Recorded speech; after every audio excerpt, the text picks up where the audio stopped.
YouTube, Brian Phillips coming back with another farm video, the ones you guys love the most.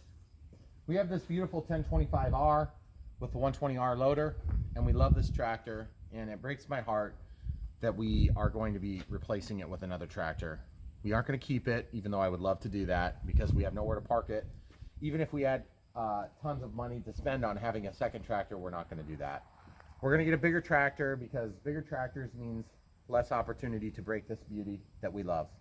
So as a result, I'm taking the fluid weight out of the tires, because the trade I'm getting from a competitive brand, which you'll find out later, is not going to cover the cost of any of that stuff.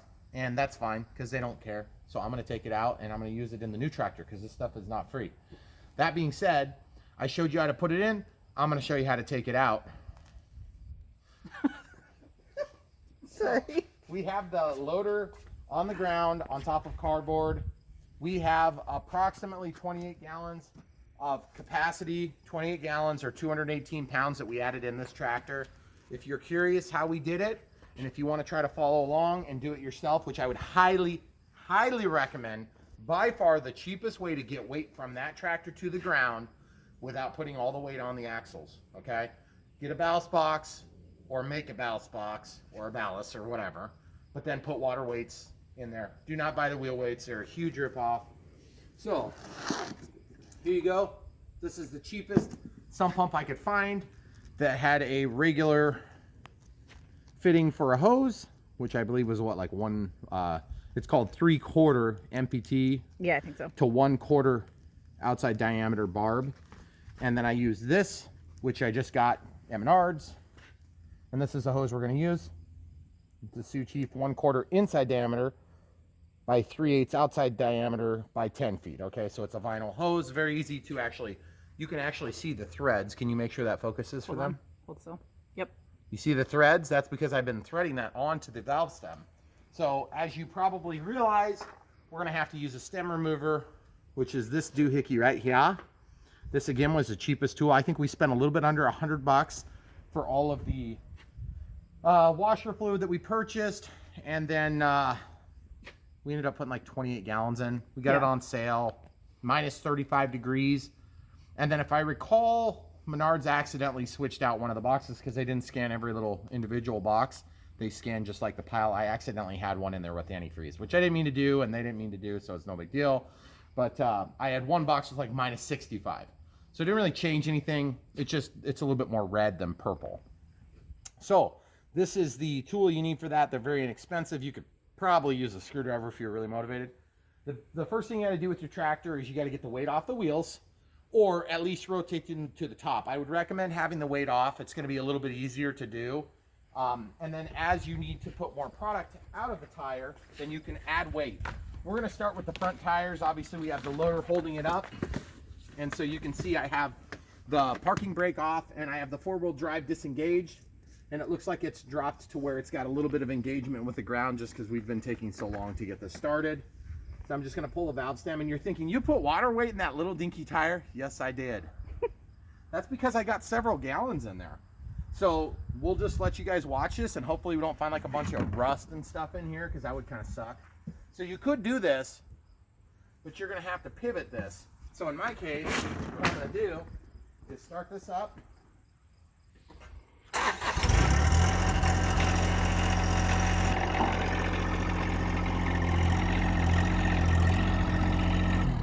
Okay, so as you can see, I can spin that around now at my leisure. It was in the air earlier, I promise. It was. Now I'm going to put this vertical, and if you could see inside through a clear tire, you would know that there's fluid about like that. So there's very little air in there. So your ride is a lot harder on a fluid-filled tire if you fill it as much as I did. And you just unscrew the valve stem. You're going to lose your air pressure and a little bit of splatters. That's the purpose for this. For those of you who are worried about the environment, we have oil dry ready, and we have cardboard here just to catch kind of the small amount. Or so obviously you have to be prepared for a little bit of spillage. I mean, this is washer fluid. It's not going to hurt anything on the concrete. But that being said, once the pressure comes off, you could also bleed off the pressure. Man, that sounds really bad. So as you can see, it's coming out nicely now. And so if you want to slosh the wheel weight around, kind of depends on what the temperature was when you put it in, as to whether or not that's going to be an issue.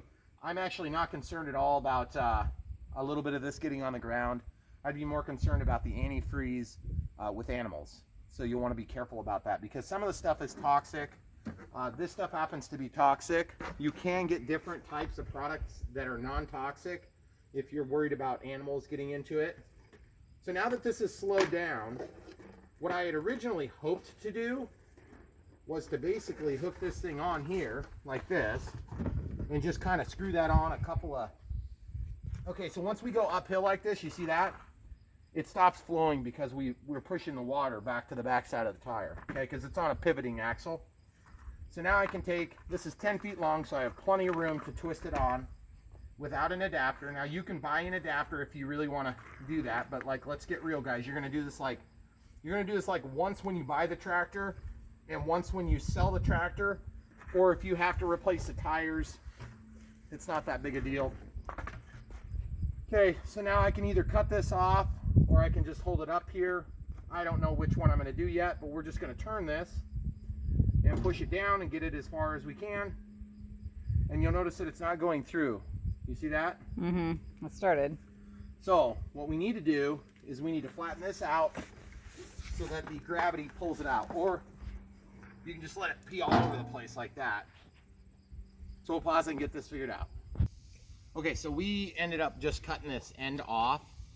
It wouldn't pull out easily, so I'll just cut it with a knife and take it off later. But for now, that gets it out of the way. And of course, with that thing off, you'll see that the water doesn't want to come out very good because it's under a certain amount of vacuum pressure probably. But once it starts coming out like that, that's kind of annoying. It pops off like that so easy, but when you're under pressure, it's just a whole lot simpler. And that's why I try not to do this with gravity the first time.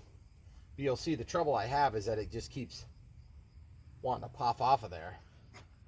And I got to get this hose to be straight so I can get the line to go downhill. Otherwise I have to try to siphon it. So if I'm siphoning this, then I'm going to have to be careful it doesn't pop off. So we'll pause it, we'll get it worked out and show you what's going on. Okay. Okay, so we're going to put pressure on the tire. And then when we put that pressure on it, it should go ahead and push the water weight out of the tire. But we don't want to collapse it and destroy the bead on the tire. So let's go real slow.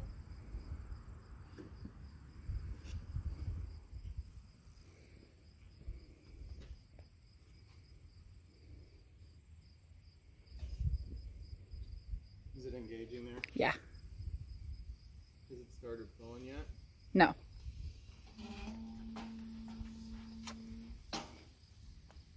Okay, so you can see the water starting to... Yep, now it's starting to go. So now it's going to go, once it gets started, it should start siphoning, and then you'll be golden. Of course, this is always the first time you do something like this, it's a little bit trickier.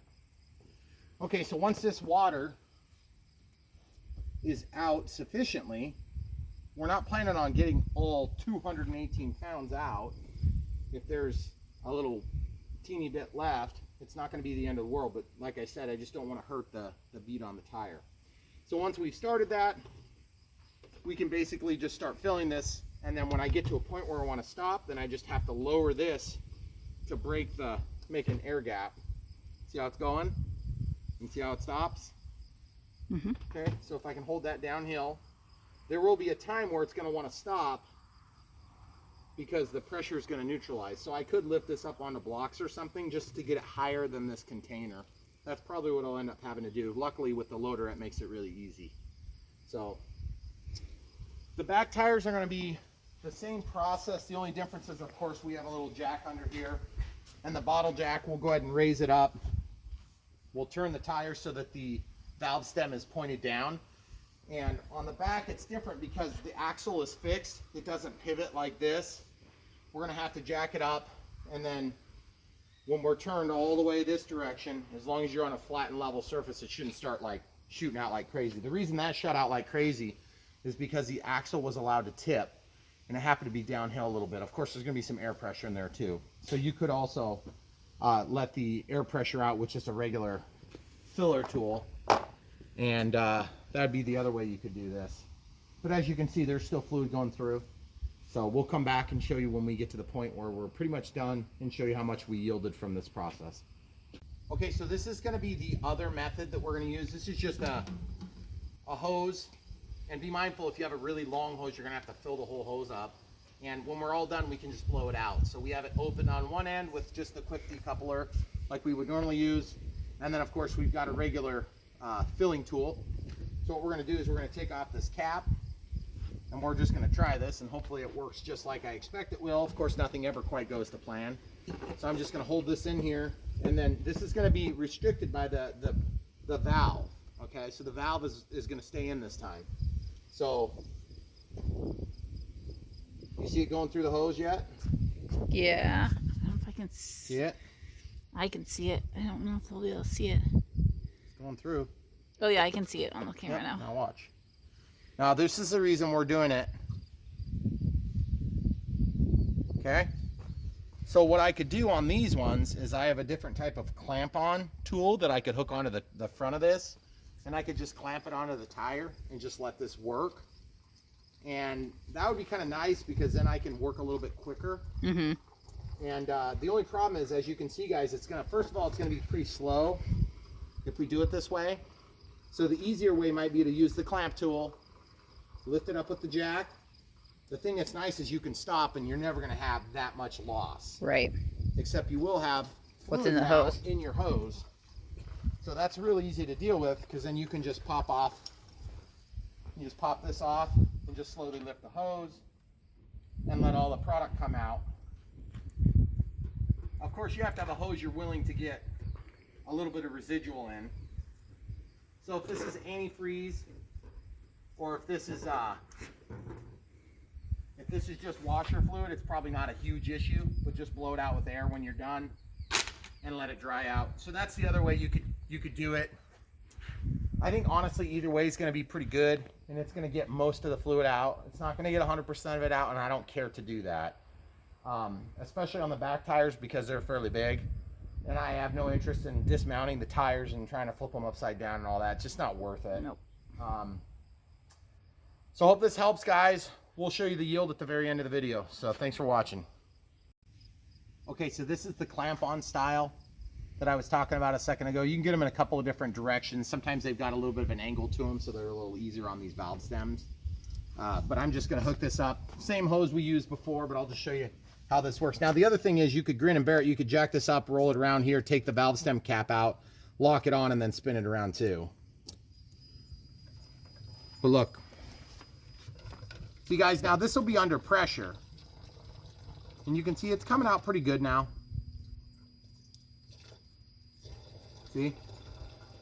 So that's pretty good. The only problem with that is it's going to create a vacuum inside of this tire. So every once in a while, I'm probably just going to have to grin and bear it and rotate it around. Now, it's a little harder on the back because obviously we have the loader. We can just run the hydraulics up and down. It's really easy. But on the back, I got to use a jack to do it.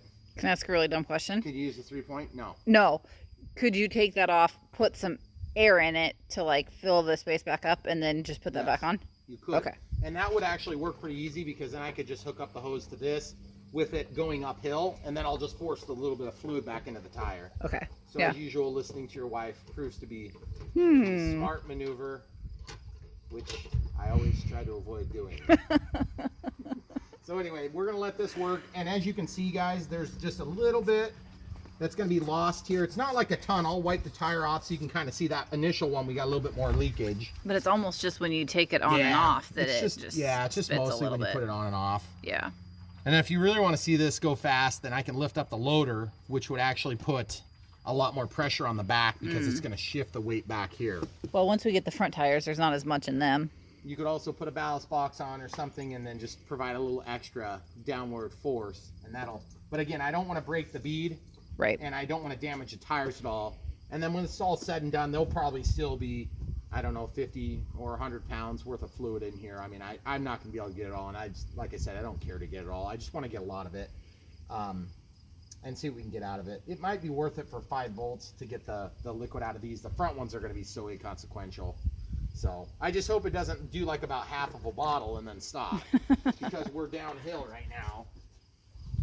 And if we park the tractor on a hill, you could get tires up or down depending on what you need, and then you could put your bottle at the bottom of the hill if you have a hill to work with, or if you have a driveway where you can park sideways.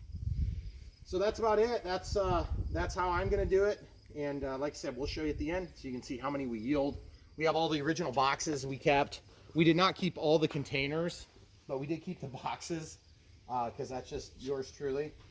But when these are all full, it's going to be about 6 in this one because we had to replace a few of the containers that mixed up, that got thrown away or whatever. And then we have another container like this, which we've already weighed, so we can use that empty weight when we go to put weight back into the new tractor's tires. And of course, that's going to be our plan, is we'll just take and just put this into the new tractor tires, unless we find a bunch of material, and like rust or anything weird. There shouldn't be any. There should be any corrosives in these things, but we'll wait and see. Thanks for watching, guys. Stay tuned. We'll show you what we get out of them at the end. Okay, Brian Phillips back again, doing things the hardest possible way. We have an air compressor running and we have a tractor running. This one has slowed down. So far we've got one that we overfilled, and we have another one that's partially full. This one's still working, and you can kind of tell because you can just look at it, it's still coming out, which is nice. This weight actually helps a lot. Yeah. Okay?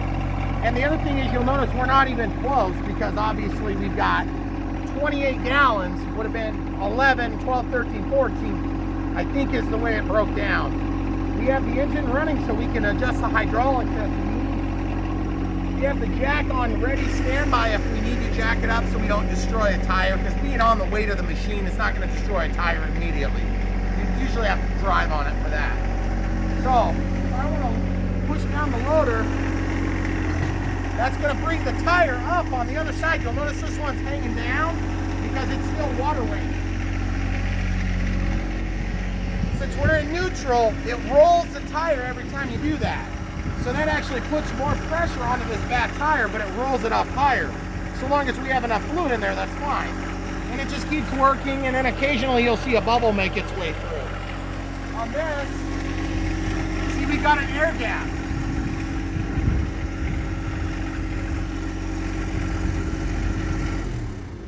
We can shut that off for filming. Sorry, guys. So basically, we have an air gap. Well, now, why do we have an air gap? Because there's a vacuum in here. Okay, as a result, the siphoning and the downhill filling into this container has been overwhelmed by the vacuum in the tire. So what you can do is you can just lift your hose up, and this could be you could solve this by having a shorter hose, but I mean, when it's long like this, you just got to live with it. You got to learn to live with those problems. So once it goes like that, you can make sure that all the fluid goes back down, and then you can rotate this around, and then this will relieve the pressure. And so this is going to neutralize to ambient. Okay, so now I can take and set this back in, and let's show the people at home. As I rotate this, it's going to start flowing immediately because it's heavier than air, and it's going to push the air out, and then there it goes. See? So I mean, a lot of this stuff, actually there's kind of a nice, the handle on these bottles, if you do it just right, you can get them sometimes to shoot into the handle there, which is kind of nice because you can see it from a distance flowing down. If it's still going or not. So our goal is to know how much we've taken out so we know when we're done. So obviously the back tires go a lot quicker. That's an easier way. We do have the valve core still installed, which is kind of nice. It's one less step. The other thing that's nice about this is if we want to break the vacuum on this back tire, which has been less of an issue because we have more weight on this, you can see there's definitely no pressure on that, so that's a little bit hard on the sidewall. So what I was hoping to do is this. So you can see it running. Now watch this. I'm going to just lift the whole thing up, and at some point, if you get high enough, you can actually maybe stop the flow. I don't think we're quite there yet. There's going to be two factors that influence that. The first factor is the amount of weight on the back wheel, which we've air gapped again here, see? Yep, alrighty. So the air gap, this is what you can kind of watch for. Once you air gap, it's not flowing anymore, okay? The second thing you can watch for is if you still have water coming through, you can look for these little bubbles. See the bubbles? So that doesn't mean it's not flowing, because it is flowing.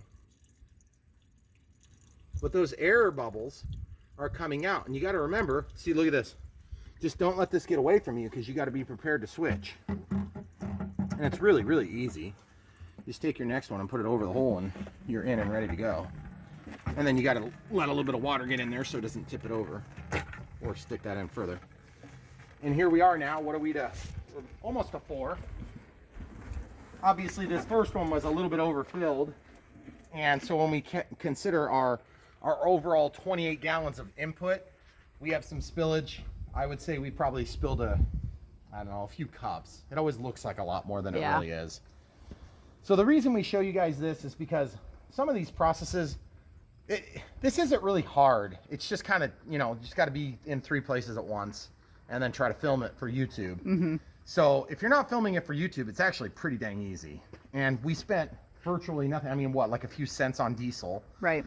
So beyond that, we're not going to spend hardly anything. And then this is essentially, we had $100 worth of cost, and that included our world's crappiest utility sump pump here and the hose that we're using over there. It did not include this hose, but I mean, if you have a tractor like this and you don't have an air hose, you're probably not going to get very far in life.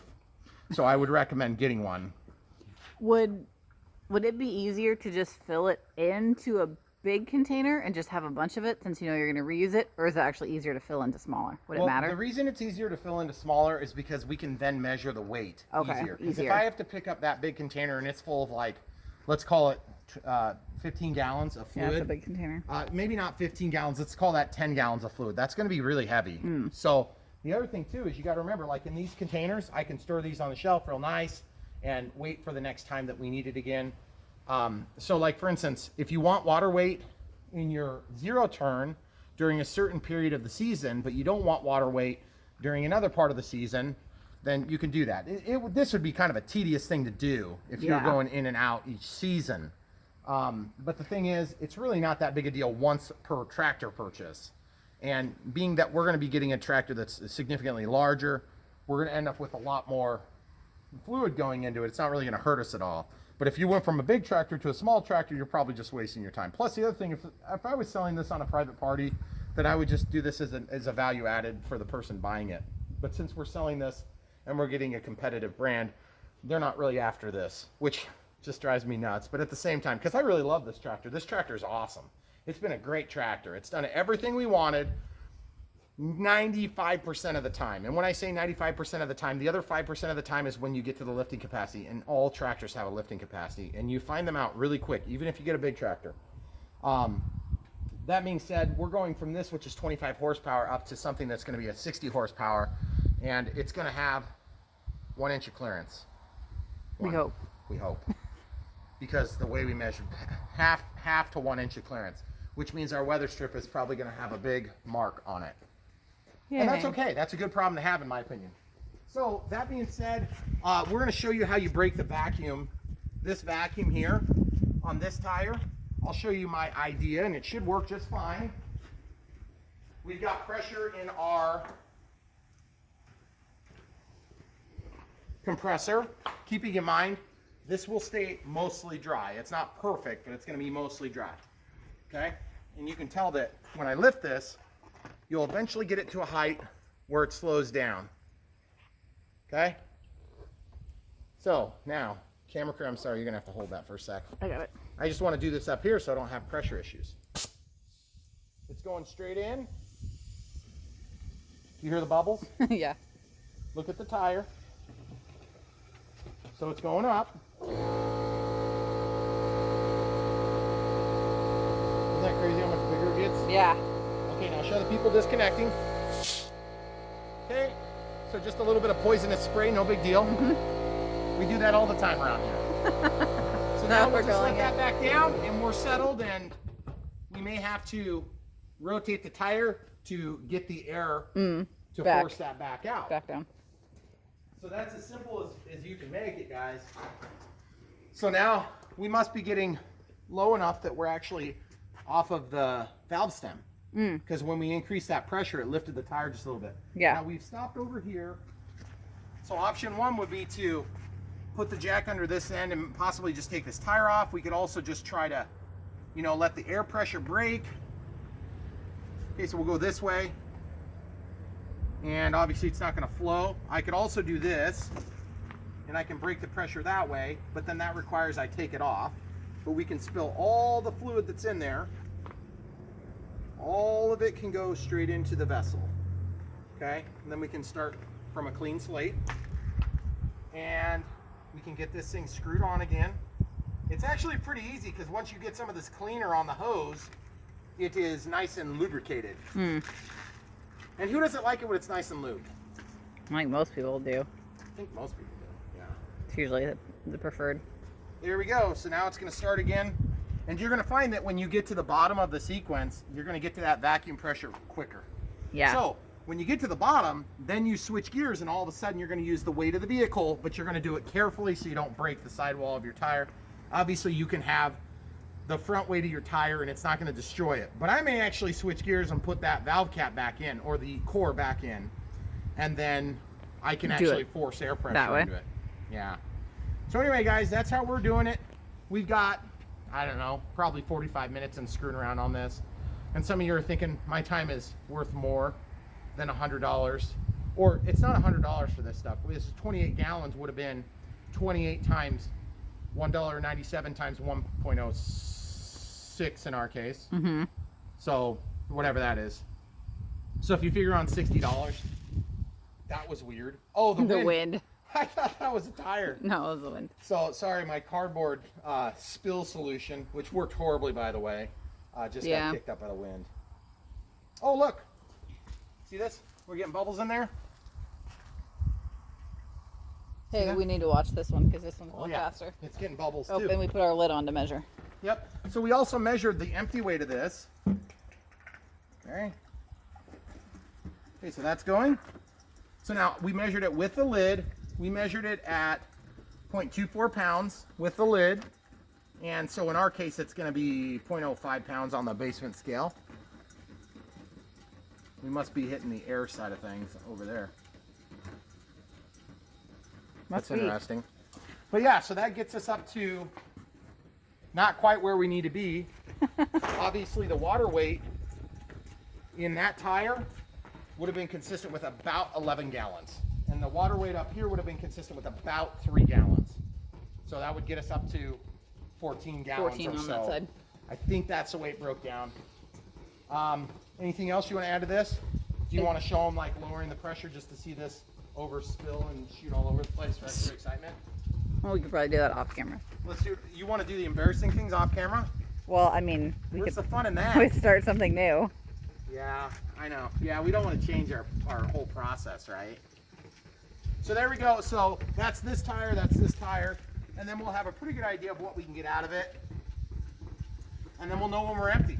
So stay tuned, guys. We'll show you a clip at the end, or something in the middle, or maybe not. I don't know. Stay tuned. Okay, so we ended up taking and cutting just about a foot part, or a foot piece of this 1/4 inch inside diameter hose, and we've threaded it on, and just we're getting down to the point where we're always constantly fighting the vacuum. So this way we can just put that into our bottle, and then as you rotate it, first of all, you can tell where your fluid line is. See that? That makes sense because we only have this much out of it so far, which is about 1 gallon. Okay, so if we have about 1 gallon out, that means we should have almost 2 more of those.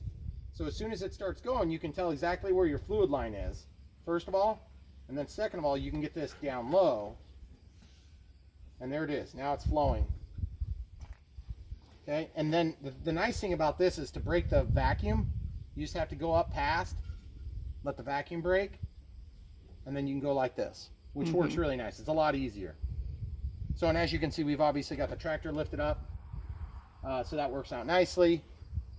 And then that back solution is working really great, actually. Yeah, because we're already at 7, We're on our 8th bottle out of 11, supposedly. So this one's going a lot faster. Yep. So if you're willing to put water in your air hose, that'd be my vote. It's not probably a big deal either because we blew it out earlier and it took us like 10 seconds. Yeah.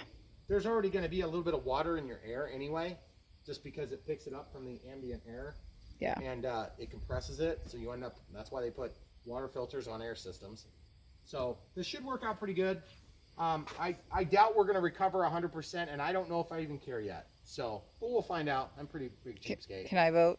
Oh, My no. camera crew wants to not do it. We ended up having to do a little bit of creative stuff here on this last little batch. As you can see, the tire is, you know, really pretty empty. There's hardly any bulge at all. In fact, I can press on it and it moves, so it's very easy to move. And we have this shorter hose, which we talked about in the last little clip.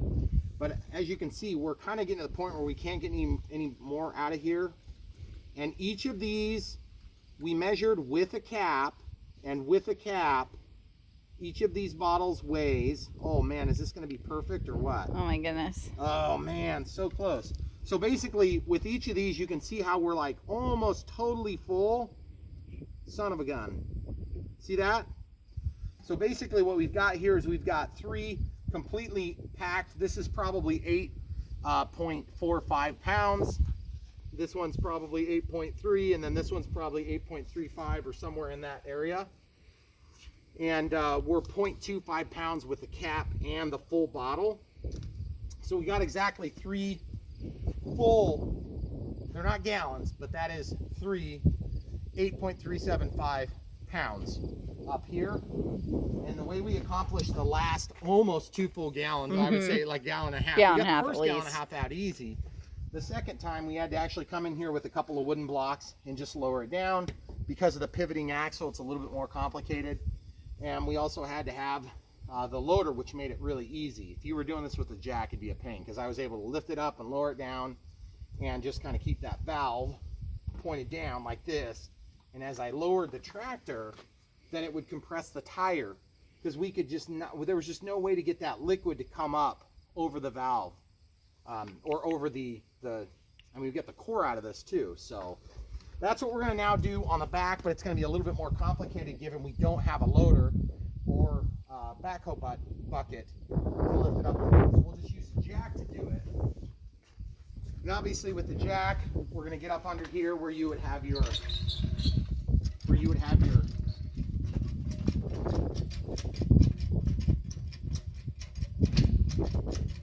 drawbar attached. Okay, so we'll just jack that up. And that's simple enough, and we'll show you this process real quick.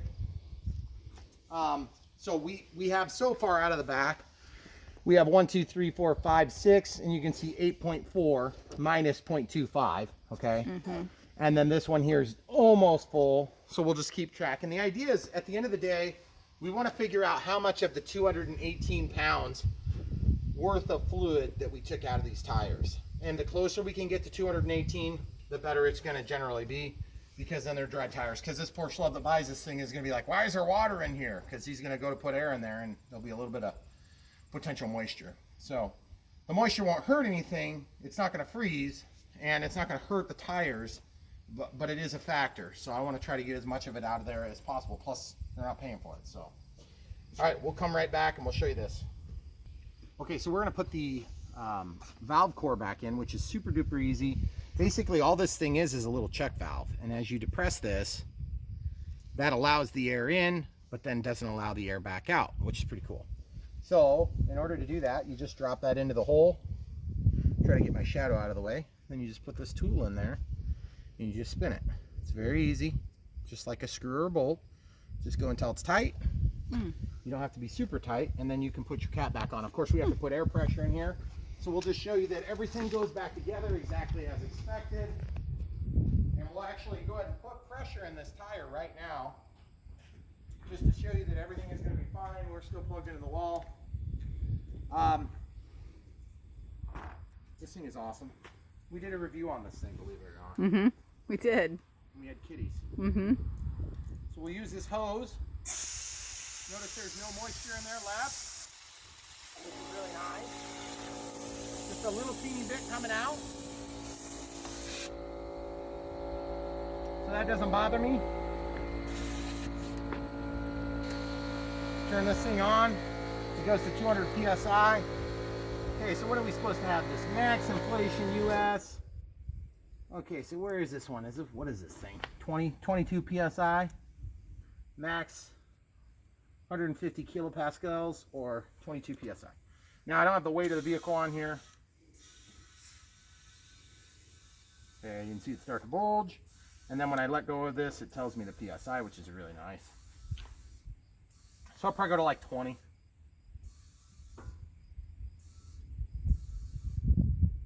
Okay, 17, 19, there's 20. And remember, we're actually just engaging the wood now. So that's as easy as that. That thing is awesome, by the way. We'll link to that in our video description. If you want to buy it, help support the channel. So basically, if you figure on 8.375, 8.375, 8.375, that gives us 8, 8, and 9. The 375 makes 1. So 8 times 2 is 16 plus 9, so that'd be 25 pounds. Mm-hmm. Plus back here we've got more to take out, so we'll be done with that shortly. And we were at 48.8 or something far in the back. Low. Yeah. So we're glad that we came up with that plan. Now we're going to try to implement a similar plan here. And the thing that's nice about using the wood blocks is that we got blocks that were narrower than the actual bead. So we didn't have to worry about damaging the bead. And that means we leave a little bit more product in the tire, but that's okay. I don't want to damage the thing. So, all right, stay tuned, guys. We got more coming. All right, so we've got the valve core out, like what we just took care of up there. And we put our little short hose on. And we did that all with the valve stem at the top. Even though it's not empty, we can now go around to the other side. Obviously we have it in neutral, we don't have the brake on, and we have a jack under the back. The loader is lifting it so that when we let down the tractor, it's going to put most of the weight on the back axle, okay? So now we're centered, and you can see nothing's coming out yet. That's because we have it emptied as it can get, okay? So that first little process worked nice to get a little bit out, but it's not going to get all of it out.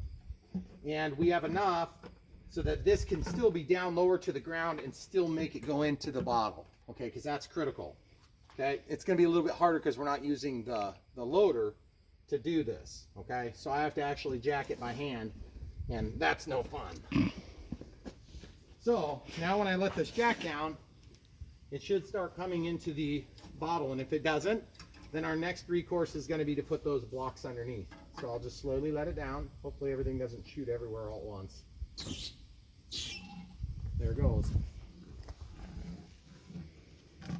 Okay, so there's no jack pressure on it at all. Okay. I'm guessing this is not going to be enough. Probably not, because it's already pretty bubbly. Sparse.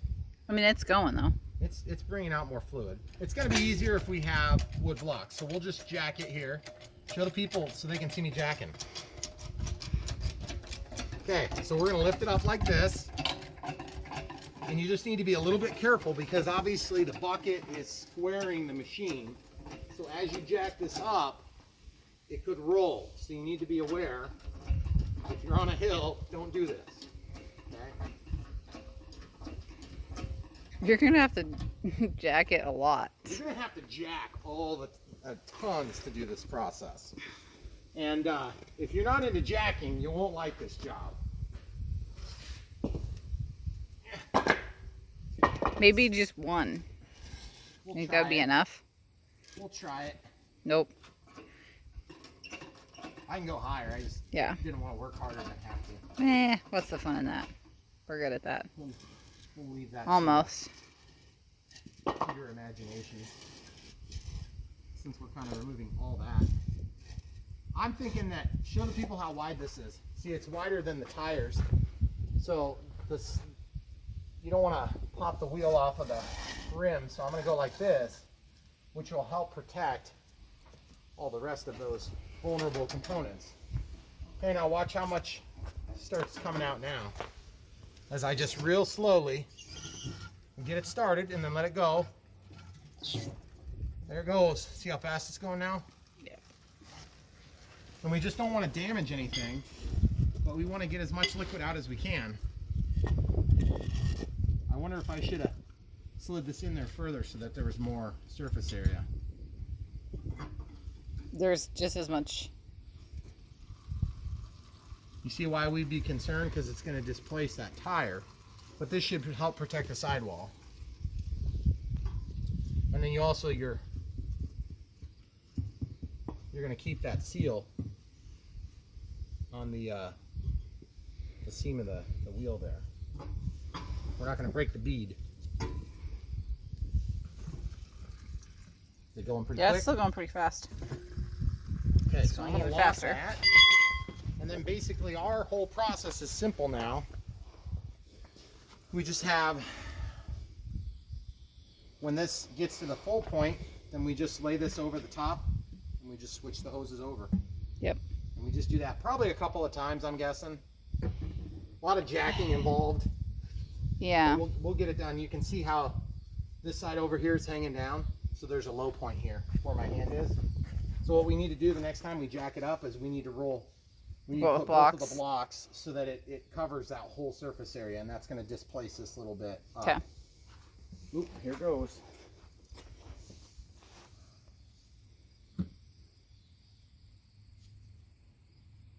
It slows it down the higher you lift it. So you see that? So I'm just going to go until this one's like real full because I don't have to screw around with Yeah, it. you might as well. Because every time we have a full one, that means that we have 8.375 net product. Yep. Okay, we're getting pretty close. You can see the lip of this one is just over the top, so you don't have to worry about spillage. And every time we refill them, then we spill some. That's right. Which is really annoying.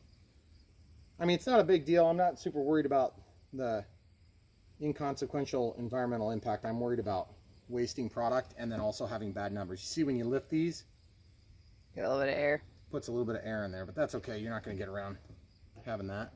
And that's why when you went downstairs to measure, there's a few of them that you had caps on like this. And then when you lift them, you won't see that because then it makes a vacuum. Yep. So you can see the air's in there now. So we're getting pretty close. Ooh, we need to Have peel to- this one so that it's topped off totally too. Oh, yeah. That Oh, was we hers. got an air gap. Okay, so now I need to jack it again. Okay. Lots of jacking. This is going to be fun by the time I'm done with both sides. Okay, so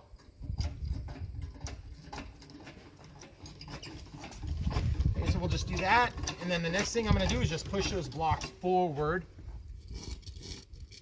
More. There you go. That should be. Nope, still not.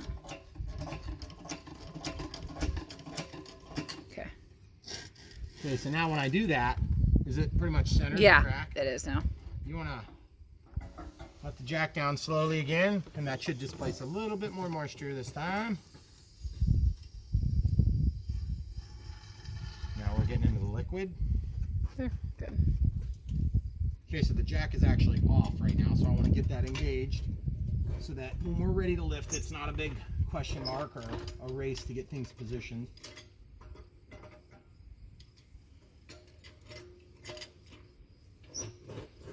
Okay, so that should be fine when we're ready. And then we can avoid damaging the tire or the valve stem on the backside or any other part of this assembly. And then we'll just put air back in the tires when we're done, and this thing will be ready to rock and roll. So, like I promised at the beginning, I said we would show you all the totaled up weight and just kind of give you an idea of how much we were able to recover in terms of a percentage, which is probably going to be true for most tires. You're going to have, depending on the ratio of wheel size to tire size, the bigger the tire, I wonder if maybe you'll have the worst amount of loss on this. It just kind of depends on the design of the tire. These are pretty wide tires. See, we're starting to get air again. Yep. So you guys get the idea. We'll come back and let you know how much we were able to recover at the end. All right, guys, so we're done pulling the liquid ballast out of these tires. First of all, it all came out kind of like almost a dark brown purple color, which is about what it should have been, because we had mixed a real dark red colored mix antifreeze with the -35 splash windshield wiper fluid, which was purple. So between the two, that brownish hue is about what we were seeing. Sometimes it's a little bit more red. That back tire is where we use the vast majority of the antifreeze because we didn't realize we had it at the time. So that being said, we measured these full containers. We did our math to figure out that on average, they are 8.135 pounds each full. So just to give you an idea, this tire, we recovered 76.275. We had a partial, we measured that. So we ended up with 76.275 here. We measured on here, which would have been 1, 2, 3, 4, 5, 6, 7, 8, 9, and a partial. We believe we put in 11, but we'll tell you later what we actually had. So then these were 8.135 net. So we had 24.405 that we pulled out of the front tire. Guys, look, this was not impacting the load at all. It's heavy. I mean, that's a lot of weight. That's 25 pounds almost, okay? And it cost $10 plus some heartache. And it was harder because we had to take back out. Yep. If you buy a tractor and you're going to keep it for years, you only got to do it once. And if you destroy a tire, then you'll have a leak. So if you get rim guard, it's way more expensive. It's a little bit more dense, but you can still leak. Now, it's not going to hurt your grass or cause some sort of an environmental disaster. But believe me, if you get a leak, you just turn it so the wheel's going up and then you deal with it. Over here, we had a partial, which led us to have 25.321 or 3217 pounds over here. Again, in the front tire, you wouldn't have even noticed it was there. That weight is mostly carried on the ground through the tire, and then a very small amount at the top is actually carried by the axle. So you're only adding maybe 10 pounds to the axle, and you're adding like, you know, the 24 pounds minus, let's say 7 or 8 on the top. Okay, so you're getting a lot of the weight on the ground. It helps a lot, and it just moves through the tire. Back here, we ran out of containers, so we had to fill this thing up, which weighs 44.5 pounds net, and that yielded us, plus the 4 fulls, that would have been 77.09. So just to give you an idea, that's 75 pounds on each side, is 150 pounds on just the main wheels, on the drive wheels here. And we added another 50 pounds up front, which doesn't seem like that big of a deal, but in total, we ended up with, it's over here on this one. Totals over here. Yep. We ended up with a recovery of 203.0917. So basically we ended up with 203, which is 218 was our start point. That's how much we put in. So we recovered 14.903 pounds or 1.83 gallons. Okay, so we didn't quite recover all of what we put in. There's certainly no evaporation, but we did spill some. And I would say if that, we spilled maybe a quarter of one of those fulls, right? Probably about like what was in this container. That was about a pound. Probably. It's pretty minuscule, really. It spreads a lot. Yeah, it we looks were able worse to than soak it it up. is. We used oil dry. It worked perfect. Yep. Because that stuff is a lot more viscous than water, because obviously it's got the antifreeze characteristics to it. We didn't see any rust. We didn't see any debris. That's always good. Not at all. We didn't have, it took a good chunk of the day though. I mean, we started at what time? 11 something. 11, and now it's like what, 4? No, it's like 5. Oh geez, that's horrible. 27. But we had to figure out how to do it, and you guys can just copy our method. In fact, we ended up doing the end method over here, and it just went way smoother. Shorter hose, shorter hose helped. Yep, it did. And the thing that's cool is I can take and put this back into my next vehicle, and it's going to cost almost no effort because I'm started and ready to go. All I have to do is open the lid off of this thing. You're going to show them off of here, and I just put the sump pump in there, and you can see it's that nice purple color. Put the sump pump in, start pumping it into the new tires, and we're ready to rock and roll. And my hope is I can calculate how much weight this old stuff was worth, and then maybe just put it in the front wheels for now, and then I can buy new stuff and put it in the back wheels. I do have a ballast box, and it does weigh, I think, about 650 pounds. I ended up putting bricks in it. If I had like used mower blades or steel or something like that, it would be better. And then on this particular tractor, I had added a total of 103 pounds worth of additional weights that I hung off of the loader frame here that goes down to the ground. So that actually bared into the frame. So that's unfortunate because it was uneven. I only had 50, it was like 43 or 40, and then the balance was over here. And I used old load cells because I work on scales, so ones that were dead. And I painted them green to match, and you couldn't even hardly tell they were there. Worked out really nice. And then, of course, we had our, what was that, drawbar? We had a drawbar back there. We had a hitch on there. All those little things add up. Anything you can get onto the tractor, the more you can get down low, the better. And our new tractor has a frame that goes on the bottom for the loader, and I'll show you that. So my plans are to get the weight down low and to get the weight into the tires, because then you don't give up a thing, okay?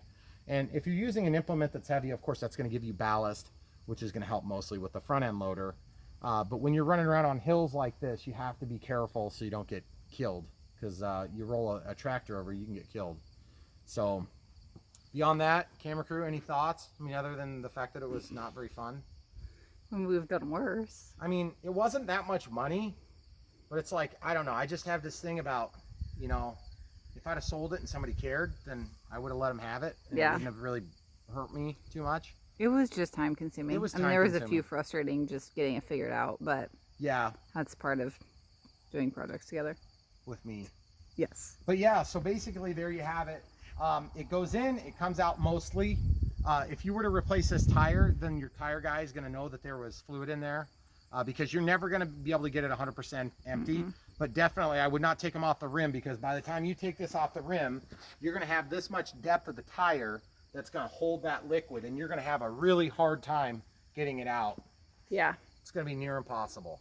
Once we did the first side, then we kind of figured out, okay, we're not going to get it any better. Yeah, taking them off the machine just really doesn't help, and plus you've got the machine to hold things in place. Yeah. The front axle was a little bit tricky because it wanted to tip away. Once you get the first one emptied, then you got a heavy side over here, so we had to block up both sides. Yep. But it worked out pretty good. We've really liked this tractor. I cannot believe how much work we've got done with this little 1025R. If you guys are getting a new acreage and you're thinking about doing an acreage, even a smaller acreage, if you have even a small hill, if you have a driveway you want to clear the snow off of, this tractor has been really good. And there's a lot of people that will be like, oh, it's not enough tractor, you're gonna end up buying a new one in a year. Well, you know what, if that's true, which for us it was, you know, we added an 1,100 pound piece of equipment. We added a 60-inch tiller, which worked perfectly fine, by the way. We had no problems running this. We never bogged it down. We didn't ever kill the engine once. We had no problems going the speed we wanted to go. Granted, we're not going to be doing 3 acres with it. Yep. We ran the drum mower, was probably the most taxing on this machine. It was a 54-inch drum mower because it hangs over to the side, which is why I had more weight on this side than I did on this side with those load cell counterweights. Never had a problem with the ballast box. You will notice a difference in performance when you ballast your tires too. You'll feel it immediately, and you'll be like, oh, I don't know if I should have done that. So you got to remember that. If you have a yard that gets wet and you put that water in there and you go out onto your yard and you're going to be pissed off that you divot it up, it's going to divot it more. But you're not going to slip as easy because you're going to be biting in with your tire tread. The other thing is on concrete. If you're driving on concrete a lot, you will wear out the tires a little bit more, but that's true for anything that gets heavier. You're gonna wear and tear it a little bit more. Make sure you're out of 4-wheel drive when you're driving on the concrete, which is true all the time. So any other thoughts about this little John Deere? I've really loved it. It's been, we couldn't have done a lot of the things that we've done, and we tend to push everything to its limits, limit and beyond. Yeah. And not everybody is going to do that, but it was a good starting point. And we did have 2 repairs. Only 2. One of which was a hydraulic line that tucks up in and around the wheel well here. When we were finishing our hay work, the first time we were moving around our hay piles, or not hay piles, hay bales, and we must have caught a stone or something because it's smoking, and it was kind of scary. And they were able to fix it. I didn't know, but when I had the 3-point up, of course that was where the pressure was relieving, was through the crack. And so they fixed that. That was under warranty. They had it for about a week. We got done with what we needed to get done. Could have been, you know, the next day would have been nice because I would have been able to move all the bales where we needed them. Then the second time that we broke something, we'll just show you guys what happened. We had the baler on, which is quite heavy, and these checking points here, we ended up shearing off the head of this. And that's not such a big deal in and of itself because we went out in the yard and actually found it. and it unfolded this a little bit. So we squared that up. It was really easy. We actually took and welded that back together, and we were able to put it back in and just keep going back to work. We went and found it in the yard, which was a fun because we had to slot this and then use that slot to hold it with the screwdriver and then back off. The nylock was a real bear cat to get off because we had nothing to hold on to hardly. Yeah. The problem that happened was these two snap rings got pulled out. There's a snap ring here on that spline, and then there's a snap ring up here on the other end of the spline. And that spline passes through on the 3-point. So when this was allowed to check uncontrolled for about, I don't know, 100 feet, I mean, we caught it really quick. It must have yanked on this more than it was allowed to yank on it before it broke free. And those two snap rings broke off and they were gone. I'm assuming they were gone. We never actually saw them. I only noticed the problem because it had slipped out a little bit. And I was able to see it when we came and parked for the night. So other than that, we had a really good experience with this John Deere. I would absolutely buy one again if I needed a smaller tractor. But our current circumstances are that we need a bigger tractor that's still small. Yep. Given all the different practical limitations on this property. We could, of course, get a bigger tractor, but then it would have to be, kind of on that side or on this side because we have the waterway. And a lot of you are thinking, well, crap, you could, when you see the new tractor, you're going to think, well, why didn't you just buy a used one that's big? Well, because I looked at a used one that was big. And I did look at a 3 Series for this too, and I just didn't like it. The one we bought beat every function, every feature. And we're not ready to commit to a building yet to have more space. Right. So it's nice to have it in the garage and out of the weather, Yeah. especially here. Because then when we clear snow, we bring it in, we leave a little heater on. It gets the snow off of there, and it keeps the machine in better shape. I mean, this machine is clean. So, Yep. And we're not trying to sell it. We're actually trading it, so it's going to be gone. But we've really enjoyed it, and the dealer did a good job. We had our service done with Van Wall. They took care of us. The second repair was not under warranty. They didn't warranty it, which kind of ticked me off, but, we were using it a little bit beyond its means. You could make that argument. I disagree, but still. It shouldn't have sheared off that bolt, in my opinion, but it did. So here we are. Still really, really like the tractor. I'm not looking forward to saying goodbye to it, but it was my first tractor. It wasn't my first lawn garden tractor sized thing because we had the 0-turn first. Yeah, but this was different though. Yeah. Than the 0-turn, I think. So if you guys ever get a tractor, you'll have this strange connection to it because you've done all sorts of goofy projects on your brand new property, or maybe it's not brand new property. Maybe you've had property for 20 years and you're just finally getting around to building it, like my buddy Jim. You should do it, Jim. It's really cheap. Anyway, there you have it, guys. Water weight and more. Thanks for watching. We're gonna do an airplane video one of these days. I promise. I think we have 5 in queue right now. We have a bunch. We have 2 videos on the way coming. Then we have 3 more that are in transit. Then I have 2 more that are in transit too. Yeah. So that's Yeah, probably like 12, 13 projects.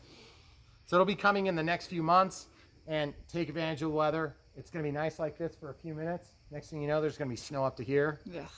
I'm gonna be using my nice cabbed tractor with air conditioning and heat. Hopefully I won't be using the air conditioning anytime soon, because then I'm gonna feel pretty stupid.